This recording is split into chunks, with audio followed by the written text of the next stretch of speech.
पुण्याला कचऱ्यामध्ये सोडून परदेश दौऱ्यावरती गेलेल्या महापौर मुक्ता टिळक आज पुण्यात दाखल झालेल्या आहेत आणि त्यामुळे आता थोड्याच वेळात मुख्यमंत्री देवेंद्र फडणवीस यांच्या उपस्थितीत कचरा कोंडी प्रश्नी महत्त्वपूर्ण बैठक होणार आहे। मुख्यमंत्री उरळी आणि फुरसुंगी आंदोलकांशी चर्चा करणार आहेत। बिबवेवाडीत मुख्यमंत्री आणि आंदोलकांमध्ये चर्चा होणार आहे। यावेळी महापौर मुक्ता टिळक आणि पालिकेचे काही अधिकारी देखील उपस्थित असतील। त्यामुळे महापौर परतल्यानंतर तरी पुण्याची कचरा कोंडी सुटते का हे पाहणं महत्त्वाचं ठरणार आहे। दरम्यान आज राष्ट्रवादी काँग्रेसच्या नेते आणि खासदार सुप्रिया सुळे यांनी देखील मुख्यमंत्र्यांची भेट घेतली आणि पुण्याच्या आणि उरसुंगीच्या कचरा प्रश्नावरती तोडगा काढण्याचं निवेदन दिलं। पुण्याहून आमचे प्रतिनिधी मिकी घई आता आपल्या सोबत आहेत। मिकी, तब्बल 23 दिवसांनंतर आता पुण्याची कचरा कोंडी फुटते असं दिसतेय। या बैठकीसंदर्भात काय तपशील मिळतात? ही बैठक सुरू झाली आहे?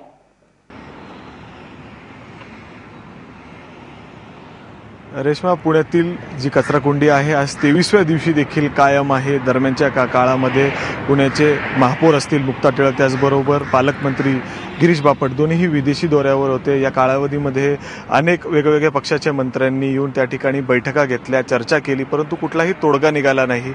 दरम्यान आज पुण्यात जे खासदार आहेत संजय काकडे आणि सुभाष देशमुख जे मंत्री आहेत त्यांच्या मुलामुलीच्या लग्नासाठी निमित्ताने आज मुख्यमंत्री थेट पुण्यात आलेले आहेत आणि त्याच दरम्यान मुख्यमंत्र्यांनी शेवटी आज स्वतःच पुढाकार घेतलेला आहे। प्रश्नाबद्दल त्यांनी बैठक पुकारलेली आहे आणि आता काही वेळातच पुण्यातील बिबवेवाडी क्षेत्रीय कार्यालयात त्या ठिकाणी ही बैठकीला सुरुवात होणार आहे।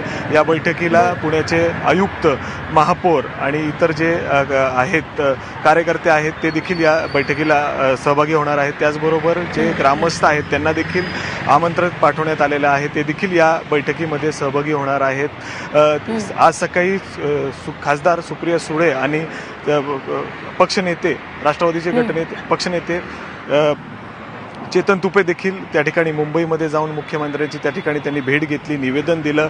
लवकरात लवकर मुख्यमंत्र्यांनी यामध्ये स्वतः पुढाकार घेऊन हा प्रश्न पुणेकरांचा सोडावा, परंतु काही वेळातच त्या ठिकाणी मुख्यमंत्री स्वतः या बैठकीला उपस्थित राहणार आहेत। परंतु शेवटी गेल्या वेळेस देखील असंच आंदोलन या ठिकाणी ग्रामस्थांनी पुकारलेलं होतं। 2.5 वर्षा अगोदर शेवटी मुख्यमंत्र्यांनाच पुढाकार घेऊन ती आंदोलन त्यांनी मागे घेतलं होतं। यंदा देखील तीच परिस्थिती आहे। स्वतः मुख्यमंत्र्यांनी पुढाकार घेऊनच हे आंदोलन आज कदाचित मागे घेण्यात येईल ग्रामस्थांकडून। त्याचबरोबर परंतु काय आश्वासन या ठिकाणी यंदा देण्यात येत आहेत हे देखील पाहणं महत्त्वाचं असणार आहे। त्याचबरोबर हे आश्वासन पूर्ण होणार का? कारण की हे आंदोलन मागे घेतल्यानंतर परत एकदा पुणे महानगरपालिकेचा जो कचरा आहे त्या ठिकाणी देवाची उरुळी आणि फुरसुंगी या कचरा डेपोमध्ये टाकल्यानं सुरुवात होणार। अजून कालावधी त्यांना मागेणार, परंतु जे आश्वासन त्या ठिकाणी दिले जातात त्याची पूर्तता होणार का? नवीन जागा जी कचरा डेपोसाठी मिळणार होती ती अजून देखील मिळालेली नाहीये, ते देखील मिळणार का? ग्रामस्थ त्याला सारखं विरोध करतायत, परंतु फक्त आश्वासनावर हे परत एकदा त्यांना हे आंदोलन मागे घ्यावं लागणार। परंतु नक्की ह्याच्यावर कायमचा तोडगा निघणार का हा एक मोठा प्रश्न असणार आहे। रेश्मा, निश्चित मिकी, या सगळ्या बैठकीवरती आणि चर्चेवरती तू नजर ठेवून राहास। तुर्तास धन्यवाद तू दिलेल्या या सगळ्या सविस्तर माहितीबद्दल। तेव्हा 23वा दिवस आहे, पुण्यातली कचरा कोंडी आता तरी फुटणार का? आता हे या बैठकीनंतर निश्चित होईल।